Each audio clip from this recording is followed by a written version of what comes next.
Good morning, everyone. I am joined here by Cy Vance, members of his team, Chief of Detectives Jimmy Essick, members of his team, specifically Chris McCormick, Assistant Chief Chris McCormick, and Brian Gill, who's going to be speaking shortly.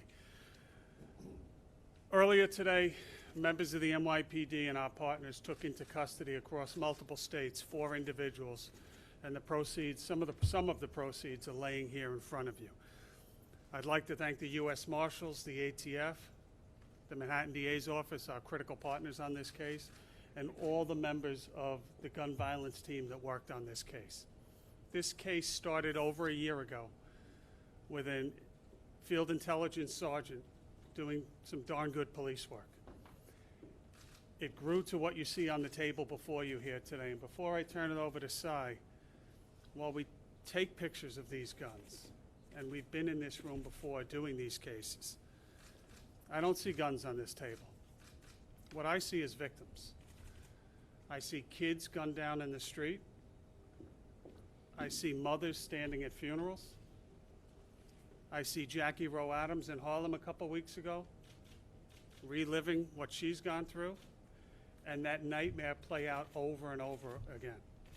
I can't thank Cy enough, and the members of the team that are here today, and the FIO that started it is all the way on the right, for their work here. They carry on the work of 2 detectives, 2003, gunned down in Staten Island doing a gun buy. And I haven't mentioned the undercovers, officers that work this case. But think of the incredible bravery as they go into harm's way to keep New Yorkers safe. So Detective Andrews and Detective Namoran, we should all remember their sacrifice from 18 years ago, and we carry on their great work here today. Cy?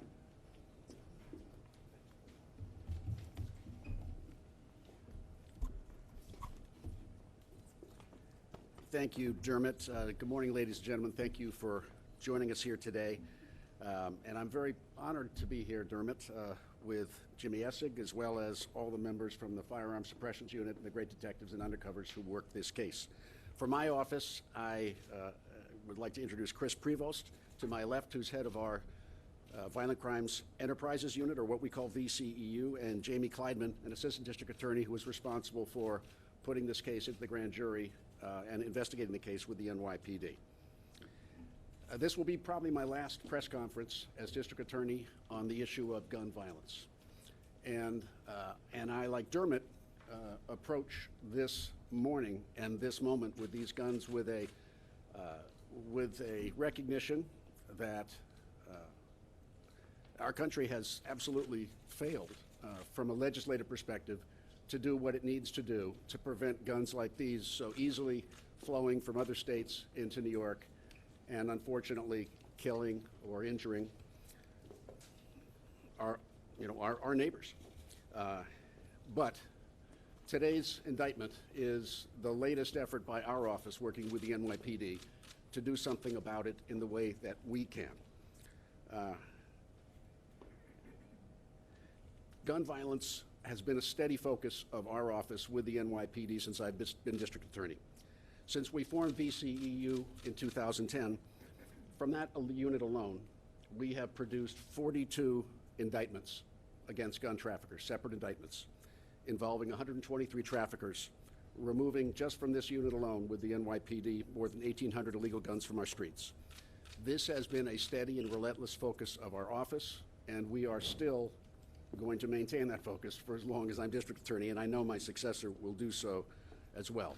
But today we're here to announce charges against 4 individuals, as Dermot said, for their roles in a conspiracy to sell 80 illegal and deadly firearms over the course of 15 transactions to NYPD undercover men.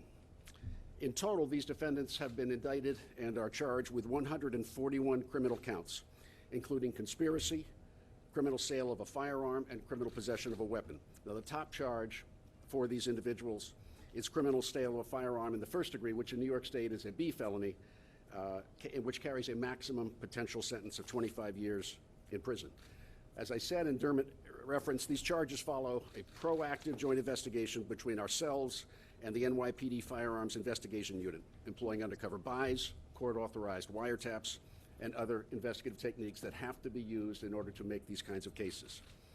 In the indictment, as alleged, defendant Roberto Carmona allegedly used his job as a doorman out of a Midtown office building, a one-man gun show, storing ammunition in his locker, and selling multiple deadly weapons in front of the building, which is located at 423 West 55th Street, in the heart of Midtown Manhattan. He's also accused of bringing his work home with him, selling dozens of guns outside his Morningside Heights building where he lives. Tennessee resident Harold Flynn supplied defendant Carmona with the majority of the firearms he's accused of selling to the undercover detective. Florin acquired many of the illegal weapons from fellow Tennessee-based defendants Alan Good and Melvin McDonald. Typically, those original purchasers, Good and McDonald, bought the guns at Tennessee gun stores and then sold them to Florin.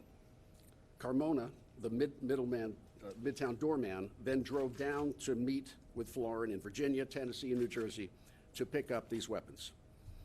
Florin wasn't new to trafficking guns from Tennessee and New York City.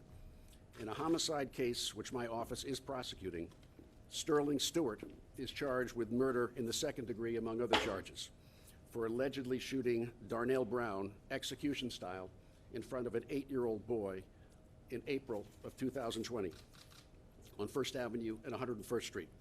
The gun used in that homicide was later linked back to Florin, one of the defendants in this case, in a Tennessee-based federal investigation into an arms sale he conducted prior to those in today's case.